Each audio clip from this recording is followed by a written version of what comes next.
बच्चों, मैं प्रोफेसर तुषार रोहिदास पोखरकर आप सभी का दोषी ट्यूटोरियल्स में बहुत बहुत स्वागत करता हूं। बच्चों, इस वीडियो में हम बात करेंगे एक ऐसे टाइप ऑफ फर्नेस की जो इंडक्शन प्रिंसिपल पर काम करता है। कोर टाइप हम ऑलरेडी देख चुके हैं। इस वीडियो में हम बात करेंगे बच्चों कोर लेस इंडक्शन फर्नेस की। नाम से ही पता चल रहा है कोर लेस है, यानी इसमें मैग्नेटिक कोर नहीं है जिसके ऊपर आप वाइंडिंग को वाउंड करने वाले हो। ऐसा कुछ यहाँ पे चक्कर नहीं है। यहाँ पे क्या है, coreless, there is no core.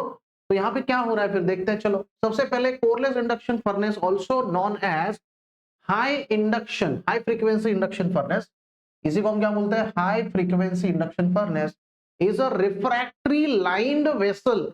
ये क्या है, रिफ्रैक्टरी, यानी जिसमें आपका जो रिफ्रैक्शंस है, यानी जो भी अंदर चार्ज है वो हीट होगा, उसका जो हीट है ना वो हीट बाहर नहीं जाएगा। रिफ्रैक्टरी बिल्कुल भी क्या है, प्रोटेक्टेड है। Refractory we can say vessel surrounded by electrically energised current carrying water cooled copper coil. Water cooled, जिसको वाटर से कूल कर सकते हैं, ऐसे कॉपर कॉइल है वहां पे। ये आपको दिख रहा है, देखो यहाँ पे प्राइमरी वाइंडिंग लिखा हुआ है। ये भी क्या है, देखो ये गोल गोल गोल गोल दिख रहा है, ये आपका क्या है, सब कॉपर कॉइल है जो कि वाटर से कूल किए जा सकते हैं। इसलिए उन्होंने कीवर्ड क्या लगा दिया है, water cooled copper coil, right. as its name implies, no core is provided in the coreless induction furnace. Getting this point? The electric current in the copper coil forms an electromagnetic field. देखो simple सा principal है, working में understand करने वाले हैं no doubt, but यहाँ पे सिर्फ समझो। एक ऐसा प्राइमरी आपका जो कॉइल है जिसके अंदर आप करंट को फ्लो करवा रहे हो, कॉपर का है, ऑब्वियसली वो इलेक्ट्रोमैग्नेटिक फील्ड प्रोड्यूस करेगा और वही चार्ज के अंदर इंड्यूस हो जाएगा और उससे जो हीटिंग इफेक्ट होगा उससे ही चार्ज आपका हीट हो जाएगा और मेल्ट हो जाएगा। और यही है प्रिंसिपल कोरलेस इंडक्शन फर्नेस का। बात करेंगे यहाँ पे कंस्ट्रक्शन की। कंस्ट्रक्शन में आप देख पाओगे, this is a diagram, beautiful diagram of this. Charge यहाँ पे प्लेस है, देखो अंदर ये सिरेमिक का क्रूसिबल है आपका, राइट। कोरलेस इंडक्शन फर्नेस का ये ब्यूटीफुल कंस्ट्रक्शन आपको ड्रॉ करना होता है एग्जाम, राइट। बहुत ही सिंपल है, देखो आगे बढ़ेंगे। Yes, we will move to the next part, and that is it has the following three main parts। तीन मेन पार्ट्स हैं इसमें। सबसे पहला प्राइमरी वाइंडिंग जो आपको डायग्राम में दिखाई दे रहा है वही मेन पार्ट्स है, प्राइमरी वाइंडिंग है। फिर सेकेंडरी वाइंडिंग है, the ceramic crucible containing the charge forms the secondary winding, यानी जहां पे भी आप चार्ज प्लेस कर रहे हो जो है ना वो कोर नहीं है, क्रूसिबल है। ये क्या है बच्चों, ये क्रूसिबल है आपका, देखो ये दिख रहा है, ये वाला दिख रहा है, ये जो है ना ये क्रूसिबल है। इसके अंदर ये सिरेमिक का बना हुआ है, इसके अंदर चार्ज प्लेस कर रहे हो तो वो सेकेंडरी है आपका। वो चार्ज, चार्ज क्या है, सेकेंडरी है, right. Charge, charge forms the secondary winding. Frame of the furnace, frame of the furnace क्या है, the frame of the furnace includes the supports and tilting mechanism. उसको टिल्ट करने के लिए चार्ज को निकालना पड़ेगा ना, तो टिल्टिंग मैकेनिज्म होता है वो। और आपका जो फर्नेस है उसका जो सपोर्ट है जिसके ऊपर वो खड़ा है, वो दोनों मिलके बनता है बच्चों आपका फ्रेम ऑफ द फर्नेस। ये तीन पार्ट्स यहाँ पे हैं मेन। उसके बाद the construction features of the coreless type induction furnace are, तो आप देख पाओगे यहाँ पे जो कंस्ट्रक्शनल फीचर्स है, कंस्ट्रक्शनल फीचर्स क्या है। यस, सबसे पहला आपको क्या दिख रहा है, it contains no heavy iron core, there is no iron core. ये फीचर है ना, कोर ही नहीं है, कोरलेस है, तो फीचर है कि भाई यहाँ पे कोर है ही नहीं, वजनदार है ही नहीं कोई चीज। तो नो हेवी इसलिए कहा है iron core, thus there is no continuous path for the magnetic flux.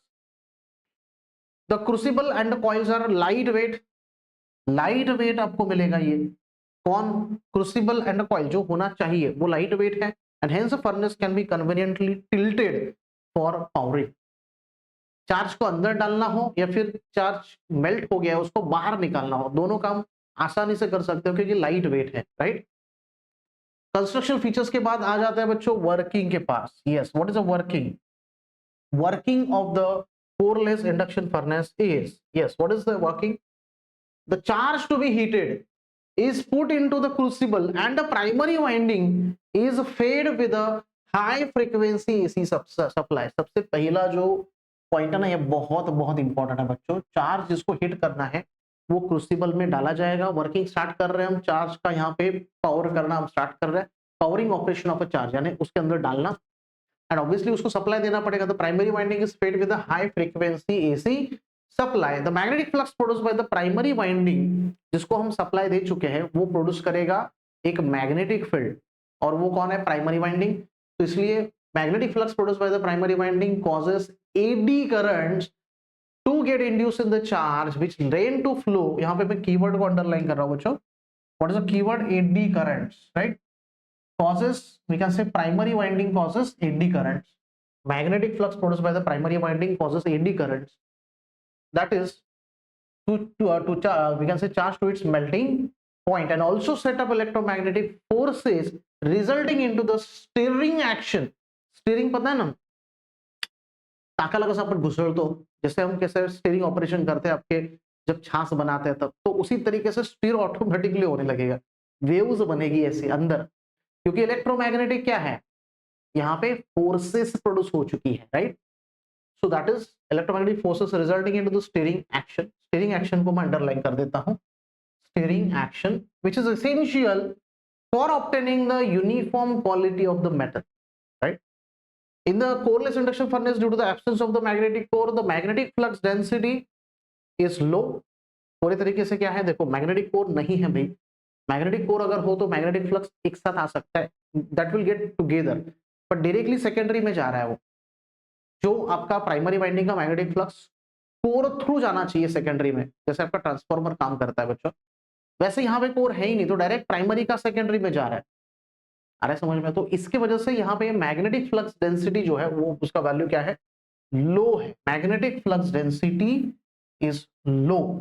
क्या है ये? लो है, right? Therefore, high frequency AC supply has to be used because eddy currents power loss is given by, तो यहाँ पे PE जो है आपका eddy current power loss का फॉर्मूला है ये, P is directly proportional to B square F square। तो एक तो B square आपका B कम है, बट F मैनेज कर लेगा ना, इसलिए F को ज्यादा किया है, that is we can say high frequency AC supply, इसलिए वहां पे आपने यूज किया, so that you can produce more amount of eddy current losses. ये पी यानी क्या है? एडी करंट लॉस है आपका, right? Eddy current power loss, right? So where B is the magnetic flux density and F is the supply frequency. तो इसलिए B अगर कम भी है, आपको पी क्या चाहिए? आपको पी चाहिए मैक्सिमम। पी क्या चाहिए आपको? मैक्सिमम चाहिए। सो इसके लिए हमारा जो बी है वो क्या है? कम है, बट हम क्या करेंगे? फ्रीक्वेंसी ज्यादा यूज करेंगे, हाई फ्रीक्वेंसी एसी सप्लाई को यूज करेंगे, so that P will be maximum, right? Next point पे पहुंचते हैं वर्किंग के। Yes, however at this high frequency the resistance of the primary winding is increased due to the skin effect. AC supply जहां पे भी हो ना बच्चों, वहां पे ये स्किन इफेक्ट आ ही जाता है, और ये स्किन इफेक्ट की वजह से होता क्या है ना, स्किन इफेक्ट की वजह से क्या होता है? इतना सा कंडक्टर है, बराबर है? स्किन इफेक्ट का मतलब क्या है? कि करंट जो है ना, उसका टेंडेंसी बन जाता है कि भाई यहां पे नहीं, मिडल में नहीं फ्लो करेगा। कहां पे फ्लो करेगा?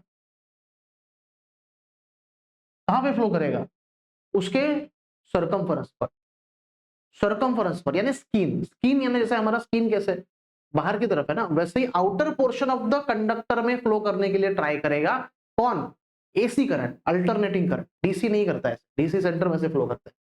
तो बात ऐसा है कि ये जो है ना, ये ट्राई करेगा बाहर की तरफ से फ्लो करने के लिए, और उसी के चक्कर में ये जो है ना, इसका एरिया बढ़ा देगा। यानी क्या है? बाहर नहीं ड्रॉ कर रहा हूं मैं बताना ये चाह रहा हूं कि यहाँ पे ये जो आपका पर्टिकुलर यहाँ पे जो करंट है वो आउटर पोर्शन में फ्लो कर रहा है, आउटर पोर्शन को इन्फ्लुएंस कर रहा है। तो बीच वाला पोर्शन यूज कर रहा है क्या? नहीं कर रहा है ना। तो ये वाला पोर्शन क्या है आपका? ये वाला पोर्शन में कुछ हो रहा है क्या? बिल्कुल भी कुछ नहीं हो रहा है। सो देयरफॉर यहाँ पे क्या हो जाता है? रेजिस्टेंस जो है आपके कंडक्टर का वो इंक्रीज हो जाता है, right? So therefore thereby increasing the copper loss in the primary winding, that is we can say resistance of the primary winding is increased due to the skin effect, and copper loss जो है आपका, वो copper loss क्या हो जाता है? यहाँ पे इंक्रीज हो जाता है। Getting this point? तो आपको देखो कैसे भी हो, क्रिकेट मैच में एक बॉल में 4 रन चाहिए, तो बाउंड्री कैसा भी जाए, बाउंड्री जाना इंपॉर्टेंट है, 4 रन इंपॉर्टेंट है। वैसे ही यहाँ पे एडी करंट लॉस प्रोड्यूस होना बहुत इंपॉर्टेंट है, क्योंकि उसी से हीट हो रहा है, चार्ज जो है उसी से मेल्ट होने वाला है। तो इसलिए एडी करंट लॉस वो तो उस तरीके से तो बन ही रहा था, जो आपका previous P is equal to P is proportional to B square F square जो देखा हमने वो तो है ही, बट एज वेल एज यहाँ पे भी क्या हो रहा है, स्किन इफेक्ट की वजह से ये क्या हो रहा है, रेजिस्टेंस बढ़ा रहा है, और रेजिस्टेंस की वजह से आपका power loss, copper power loss जो आपका that is increasing, right. For this reason the primary winding is not made up of copper wire but consist of hollow copper tubes which are cooled by water circulating through them. इसलिए अभी portion outer ही use करने वाला है कि नहीं, वैसे भी waste जा रहा है ना, वैसे भी वो इनर वाला एरिया क्या जा रहा है, वेस्ट जा रहा है, पावर लॉस तो उतना ही प्रोड्यूस कर रहा है, तो चलो बीच वाला कट कर देते हैं, तो इसलिए वो आपका जो हॉलो ट्यूब्स है उसको प्रेफर करते हैं, हॉलो कॉपर ट्यूब्स को प्रेफर किया जाता है बच्चों, instead of Thor of copper, right. In case of coreless induction furnace, the magnetic coupling between the primary and secondary winding is very low, क्योंकि कोर नहीं है, right, resulting in the very poor power factor। Power factor इसका क्या है, poor है, disadvantage में आएगा सब। ये जो है ना, यहाँ पे पहले मैग्नेटिक कपलिंग जो है वो प्रॉपर नहीं है, वेरी लो है, magnetic flux density very low है, दूसरा डिसएडवांटेज। तीसरा क्या है यहाँ पे, very poor power factor 0.1 to 0.3, बहुत ही कम है ये बच्चों, बहुत ही कम है, 0.8 0.9 ठीक ठाक माना जाता है। So of the furnace, therefore, static capacitors are used in parallel with the furnace to improve the power factor. Also, the power factor of the furnace does not remain constant but changes during the heat cycle. Thus, capacitors of the circuit is to be varied to maintain approximately unity power factor. देखो अभी चीजें कैसी है, बहुत सारी दी हुई है, but मैं कह रहा हूं यहां तक तो आपको लिखना चाहिए, एटलीस्ट यहां तक आपको पता होना चाहिए, राइट। ओके, अगर सेपरेटली पूछे आपको 6 मार्क्स के लिए construction and working of this coreless induction furnace, तो इतना सारा नहीं, तो 4 मार्क्स के लिए अगर पूछा तो सबसे पहले डायग्राम, 2 मार्क्स डायग्राम को मिलेगा आपको, 4 मार्क्स का क्वेश्चन है तो, और थियरी आपको कंस्ट्रक्शन लिख लो, कंस्ट्रक्शन 3 पॉइंट लिखो, ये 3 पॉइंट लिखो, बस इतना सा सफिशिएंट है वर्किंग में, this is more than sufficient. अगर 4 मार्क्स का पूछता है तो, 6 मार्क्स का पूछा तो ऑब्वियसली थोड़ा आपको ज्यादा वहां पे देना पड़ेगा, राइट। प्राइस बढ़ा तो भाई उतना आपको वहां पे एक्स्ट्रा देना पड़ेगा। आते हैं बच्चों एडवांटेजेस में, क्या है advantages, yes, the first, the coreless induction furnace are fast in operation, fast है ये, they have the low operating cost, जो ऑपरेशनल कॉस्ट होता है, रनिंग कॉस्ट जिसको बोलते हैं, वो क्या है, लो है। These can be operated intermittently, intermittently का मतलब क्या है, यहाँ पे मैंने जितने टाइम के लिए उसको चलाया उतने टाइम के लिए मैं क्या करूंगा, उसको बंद रखूंगा, कूल करूंगा, फिर से चालू करूंगा, फिर intermittently, right. Then they are charging and powering is simple, yes, the melting time is very low, then there is precise control of power in case of coreless induction furnace, बहुत बहुत beautiful advantages है इसके as compared to others. So the operation of the coreless induction furnace is free from smoke, dirt and noise, that is environment friendly operation है, so obviously this furnace will be preferred.